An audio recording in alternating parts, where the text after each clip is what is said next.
अभी तक चर्चा होती थी चुनाव के वक्त में ईडी की, सीबीआई की, और अब जो है सीधे सीधे कोर्ट की बात होने लगी है, सीधे सीधे चुनाव आयोग की बात होने लगी है, सीएजी की बात होने लगी है। आरबीआई तो बिल्कुल एक ऐसा लगता है कि किसी निद्रा मोड में है आरबीआई गवर्नर तो, क्योंकि जब तक उर्जित पटेल थे फिर भी कुछ आवाज वहां से आ रही थी, अब तो चीजें बिल्कुल शांत मोड में जा चुकी हैं। ये वाली जो ये पार्ट 2 है एजेंसीज का, part 1 ED CBI, part 2 CAG, supreme court या जो भी कोर्ट लगा लीजिए उसमें, और ये जो बाकी है सीईसी, तो ये पार्ट 2 ज्यादा खतरनाक है या वो पार्ट 1 ज्यादा खतरनाक था सर, या पार्ट 1 से ही रास्ता होकर के अब ये पार्ट 2 का चला गया है? आपके प्रश्न, इस प्रश्न में 2-3 भाग हैं आपके इसके। पहली चीज तो मैं आरबीआई पर आता हूं। देखिए, भारत का जो रिजर्व बैंक ऑफ इंडिया जो है ना, वो भारत में ही नहीं, एशिया में ही नहीं, सारे विश्व में अपनी एक बहुत ही प्रतिष्ठा और साख रखता है। और इसलिए, क्योंकि कोई भी प्राइम मिनिस्टर रहा हो, कोई भी पार्टी हुकूमत सत्ता में रही हो, उसने कभी इस संस्था के साथ, इस संस्था के काम में हस्तक्षेप नहीं किया, इस संस्था के जो कामकाज है उसकी शैली में हस्तक्षेप नहीं किया, और इसलिए रिजर्व बैंक ऑफ इंडिया वो साख अंतर्राष्ट्रीय स्तर पर बना सका। और मैं आपको बताऊं कि जब तक इसमें विशेषज्ञ है मुखिया के तौर पर आते रहे, तब तक इसने अच्छे नतीजे दिए। लेकिन जैसे ही ये ब्यूरोक्रेट के हाथों में गया, फिर मुझे लगता है, जैसे कि आपने सवाल उठाया है, अंतर्राष्ट्रीय स्तर पर भी सवाल उठे हैं। रिजर्व बैंक के फैसले अजीबोगरीब हैं। कई चीजें खुद वित्तीय मामलों के जानकारों को समझ में नहीं आती। तो एक बात, एक संस्था तो ये हो गई। इलेक्शन कमीशन का हमने देखा है, और मैंने खुद भी उस समय उन लोगों से मिला हूं कि इलेक्शन कमीशन के लोग कम से कम 1 दर्जन देशों में ट्रेनिंग के लिए जाते थे, और भारत के इलेक्शन कमीशन की धूम थी। पड़ोसी देश तो थे ही, नेपाल हो गया, भूटान हो गया, म्यांमार हो गया, या बांग्लादेश बांग्लादेश हो गया, या अफगानिस्तान हो गया, या और भी कई देश ऐसे हैं जहां चुनाव कराने हमारे चुनाव अधिकारी जाते थे। तो चुनाव आयोग की प्रतिष्ठा वो थी। लेकिन जब से मुख्य न्यायाधीश इससे अलग हुए हैं, तब से चुनाव आयोग ने अपनी प्रतिष्ठा धूमिल की है। सुप्रीम कोर्ट में जिस तरह से चीजें जो चल रही हैं, वो उसके बारे में हम क्या टिप्पणी करें। आज भारत के कॉमन मैन की, आम आदमी की जो उम्मीदें हैं, जो आशा है, वो या तो हमारे जमाने में कहा जाता था कि पत्रकारों से होती थी, पत्रकारिता में वो बात आती थी, मुद्दा आता था, पत्रकार लोग लिखते थे, मुद्दा बनता था, और सरकार के लिए वो चेतावनी बन जाती थी। तो जो कार्यपालिका जिनकी नहीं सुनती थी, व्यवस्थापिका ब्यूरोक्रेसी जिनकी नहीं सुनती थी, तब वो पत्रकारों के पास आते थे। अब पत्रकारिता भी वैसी नहीं रही। अब बचा कुचा एक आखिरी जो एक दीपक था जो टिमटिमा रहा था, वो न्यायपालिका का है। और हालिया दौर में हमने देखा है कि जो घटनाएं एक के बाद एक हो रही हैं, वो अब आज ही आप देखिए ना कि इलाहाबाद हाई कोर्ट में के एक न्यायाधीश ने जो बड़ा अश्लील टिप्पणी की थी महिलाओं के बारे में, उस पे सुप्रीम कोर्ट ने कहा, वो भी एक 12 साल की बच्ची के मामले में हाँ, वो तो सुप्रीम कोर्ट ने कहा कि ये ठीक नहीं है मानसिकता, जो इलाहाबाद से जो फैसला हुआ है। एक न्यायाधीश का जो हमने चर्चा की ही थी अभी उस दिन के, किस तरह से रुपए पाए जाते हैं, 3 लोगों की कमेटी जांच कर रही है, और भी कई, जब हम इन पर बात करेंगे तो बहुत सारे उदाहरण ऐसे निकलेंगे जब लगेगा कि अब न्यायपालिका भी वो नहीं रही जो पहले हम लोगों ने देखी है। तो अब राजनीतिक पार्टियां वैसी नहीं हैं, संवैधानिक संस्थाएं वैसी नहीं हैं, तो हम किससे उम्मीद करें। आप सोचिए कि हम और आप कई बार ये इस तरह से निराशा या अवसाद की स्थिति में आते हैं, एक कॉमन मैन क्या सोचता होगा। उसके घर में महंगाई असर डालती है, उसके घर में बेरोजगारी असर डालती है, उसके जवान बेटे को नौकरी नहीं मिल रही है, करप्शन के चलते वो नौकरी, प्रतिभा संपन्न होते हुए भी नौकरी नहीं पा रहा है, करप्शन से वो दूर नहीं हो पा रहा है। तो ये जो है एक हर घर घर की कहानी है। ये जो घर घर की कहानी है, ये हमारे लोकतंत्र पर कितना उल्टा असर डाल रही है, ये शायद वो लोग नहीं समझते जो इस लोकतंत्र के नियामक हैं। भाई मतदाता के रूप में हम लोग क्या कर सकते हैं? 5 वर्षों में चुनाव ही तो कर सकते हैं, एक मतदान तो कर ही सकते हैं। वो जी। हम करते भी हैं। हम ये उम्मीद करते हैं कि जो सरकार हमने चुनी है, अब वो अपनी ज़िम्मेदारी निभाएगी। अब अगर कोई ज़िम्मेदारी नहीं निभाए, तो उसमें एक आम वोटर क्या कर सकता है? जी। बहुत बड़ा सवाल है सर ये। आम आदमी जो है वो बेरोजगारी से तो त्रस्त है। उसके अलावा आर्थिक तंगी और ये सब चीज़ें जो ऊपर तक शायद लोगों को एहसास नहीं हो रहा है। हालाँकि या फिर देख करके भी बिल्ली की तरह आँखें मूंदे हुए वाली परिस्थिति है यहाँ पे। लेकिन सर ये एजेंसी को मैं चाहती हूँ कि जहाँ पे लोग थोड़ा-सा इसको समझें कि अभी पिछले कुछ चुनाव से हम देख रहे हैं कि ईडी, सीबीआई का रोल थोड़ा कम हुआ है। वो कम हो गया। अब कोर्ट का रोल बढ़ गया है सर। कुछ ना कुछ मामले कोर्ट पहुंच जाते हैं। एक नई मोडस ऑपरेंडी है, मतलब एक नया तरीका है। बीजेपी वही पत्ते बार बार नहीं खेल रही है, वो नए पत्ते बदल रही है, विपक्ष उसमें उलझ जाता है और जब तक वो समझता है चुनाव खत्म हो जाता है सर। देखिए, काठ की हांडी एक बार ही चढ़ती है, तो 15 साल में ये हांडियाँ बदल रही हैं। पहले कुछ साल तक सीबीआई, सीबीआई के बाद ईडी और अब सुप्रीम कोर्ट के ज़रिए बहुत सारे मामले ऐसे आए हैं। जी। सुप्रीम कोर्ट अपने दम पर क्या कर सकता है विनीता? अगर आप ये देखिए कि सुप्रीम कोर्ट एक स्वतंत्र निकाय के रूप में काम करना चाहे तो उसको वो तब काम कर सकता है जब उसको सरकार से सहयोग मिले, जब उसको संसद से सहयोग मिले, जब उसको प्रतिपक्ष से सहयोग मिले। लेकिन ये अगर ऐसा नहीं होता है तो संसद तो सुप्रीम कोर्ट क्या कर लेगा? अंततः सुप्रीम कोर्ट हथियार डालेगा।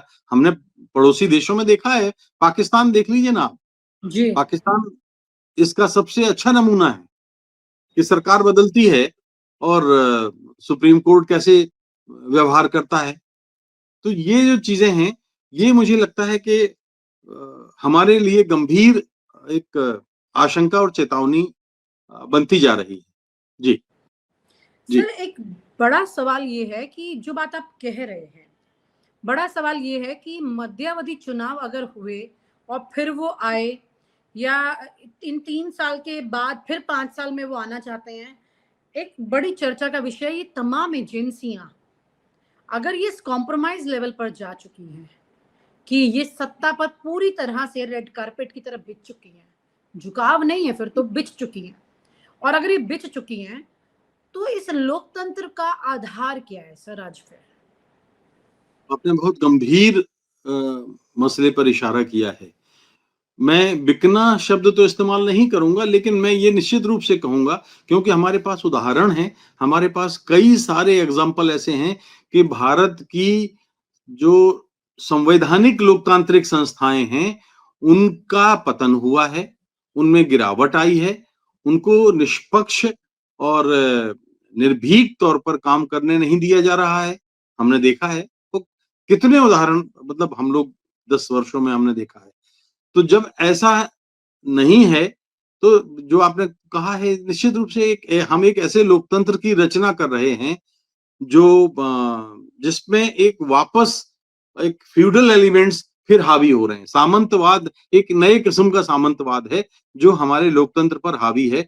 मैं आपको याद दिलाऊं 2002 में जब अटल बिहारी वाजपेयी प्राइम मिनिस्टर थे तो भारतीय संसद के 50 साल पूरे हुए थे। 1952 में पहले चुनाव हुए थे। उस वक्त पर एक दस्तावेज निकाला गया था और उसमें अगर मुझे ठीक याद है उस दस्तावेज में इंद्रजीत गुप्त जो होते थे उन्होंने एक टिप्पणी की थी कि भारत के लोकतंत्र पर अब ये नव सामंतवाद बहुत भारी पड़ेगा। तो अब मैं ये कहना चाहता हूं कि जो उनको उन्होंने उस समय कहा था वो अटल बिहारी वाजपेयी के समय नहीं आया। 10 वर्षों तक डॉक्टर मनमोहन सिंह के कार्यकाल में नहीं आया। लेकिन अब निश्चित रूप से जो उनकी चेतावनी है वो मुझे सच होती दिखाई दे रही है। जी। सर आपने बहुत इंपॉर्टेंट चीज का जिक्र किया है, पाकिस्तान का आपने उससे एक जिक्र किया है, मतलब ये पटकथा में अगर पाकिस्तान का जिक्र आ गया है सर, तो इसका हश्र कितना बुरा होगा, ये बड़ी चिंता की बात है सर। अगर ऐसी चीजें आगे चली और इस तरह की संवैधानिक संस्थाएं धराशायी होती रही, तो वाकई में जो पाकिस्तान में कभी भी कुछ उलट पुलट हो जाता है, तख्ता पलट हो जाता है, किसी के हाथ में सत्ता चली जाती है, क्योंकि जब कोई खिलौना बन जाती है एक गंभीर चीज, तो उसे तो कोई भी खेलेगा ना सर आने वाले वक्त में। तो ये हुआ है ना। देखिए, पाकिस्तान बनाया जिन्ना ने, ठीक है, जिन्ना ने बनाया इस्लामिक, हालांकि वो कहते थे कि नहीं, इसमें यहाँ पर सभी धर्मों के लोग रहेंगे, सभी को अपने अपने मंदिर, मस्जिद, गिरजाघर में और गुरुद्वारे में जाने का हक होगा। लेकिन जब पाकिस्तान बनने के बाद उन्होंने ऐसी बातें कही, तो उनको कायदे आजम नहीं, काफिर आजम कहा गया और उनको इलाज नहीं मिला। और जब जिन्ना की डेथ हो गई, तो जो नमाजे जनाजा पढ़ाई जाती है, वो पढ़ने के वाले मौलवी ने उनको मना कर दिया। तो ये उस व्यक्ति का, देखिए कि उस व्यक्ति का हश्र हुआ जिसने पाकिस्तान बनाया। हाँ, ये मुझे लगता है बहुत लोगों को ये बात शायद पता भी नहीं होगी। हमारे यहाँ एक नेहरू था और उनके यहाँ एक जिन्ना था जी। नेहरू एक इस देश में ऐसा था कि जो इस देश के लोकतंत्र के शिल्पी के रूप में था। मैं एक उदाहरण बताता हूँ। जी सर। आपने कभी सोचा है कि राज्यों में राष्ट्रपति शासन तो होता है, केंद्र में क्यों नहीं होता? केंद्र में क्यों नहीं होता? जब संविधान सभा में बहस हो रही थी, तो नेहरू ने कहा कि राज्यों में राष्ट्रपति शासन लगेगा तो राज्यपाल राष्ट्रपति के प्रतिनिधि के रूप में काम करेगा और उसके कान उमेठने के लिए अगर वो बिगड़ता है, कुछ खराब काम करता है, वो पटरी से उतरता है, वो तानाशाह होता है, तो राष्ट्रपति बैठा हुआ है। लेकिन खुदा न खास्ता अगर कल के रोज राष्ट्रपति शासन हमने लगा दिया और राष्ट्रपति अगर तानाशाह हो गया, तो उसके ऊपर कौन है? तो देखिए, नेहरू ने ये सोचा। और एक उदाहरण, इतना ही नैतिकता की बात है, 1952 या 53 में जब पहले चुनाव हो रहे थे, तो मध्य प्रदेश में एक जगह है रीवा, वहां पर चुनाव प्रचार के लिए नेहरू जी गए और वहां उन्होंने सभा में जब भाषण कर रहे थे, तो उन्होंने कहा, किसी ने उठ के कहा कि आप जिस कैंडिडेट के लिए वोट मांगने आए हैं, ये तो रिश्वत के आरोप में जेल जा चुका है। उन्होंने वहीं पूछा और उन्होंने वहीं सभा समाप्त कर दी और उन्होंने कहा कि बहनों और भाइयों, मैं आया था अपने पार्टी के उम्मीदवार के लिए वोट मांगने, लेकिन अब मैं कहता हूं कि आप हमारी पार्टी को वोट मत दीजिए। तो इतना बड़ा जो नैतिक साहस जो होता है पाकिस्तान का, जो मैं आपको बात कर रहा हूं, जिन्ना जब चले गए तो 10 साल तक पाकिस्तान अपना संविधान नहीं लिख पाया। 10 साल तक। 57 में जब जनरल अयूब खान ने पहली बार तख्ता पलट किया, तो बेशक अयूब खान ने कुछ पाकिस्तान की प्रोग्रेस के लिए कुछ अच्छे काम किए, मैं ये नहीं कहता कि काम नहीं किए, आर्थिक और वित्तीय फाइनेंशियल मोर्चे पे ठीक काम किया। लेकिन वो सेना शासन जो लगा, फौजी हुकूमत जो आई, वहां लोगों में इतनी अलोकप्रिय हो गई कि उन्हीं अयूब साहब को देश छोड़ के भागना पड़ा। इस उनके देश में 1957 में लोग सड़कों पर आ गए, हजारों लाखों लोग, और तब अयूब को गद्दी, जो इतने बड़े फौजी तानाशाह थे, उनको गद्दी छोड़ना पड़ी। तो और पाकिस्तान, भागने का सिलसिला वहां खत्म नहीं हुआ आज तक, बार बार ये परिस्थितियां बनती है, इतनी अनस्टेबिलिटी आ चुकी है, क्योंकि एक बार किसी ने रस्सी को तोड़ दिया तो वो अभी तक जुड़ नहीं पाई। यही एक गंभीर चिंता है हमारे देश में कि अगर ये रस्सी टूटी तो ये कभी आगे जुड़ नहीं पाएगी। टूटी, क्या कहूं मैं, मतलब ये चटकन या दरकन या जो उसके रेशे उधड़ने की जो स्थिति है रस्सी के, वो तो हम लोग महसूस कर रहे हैं।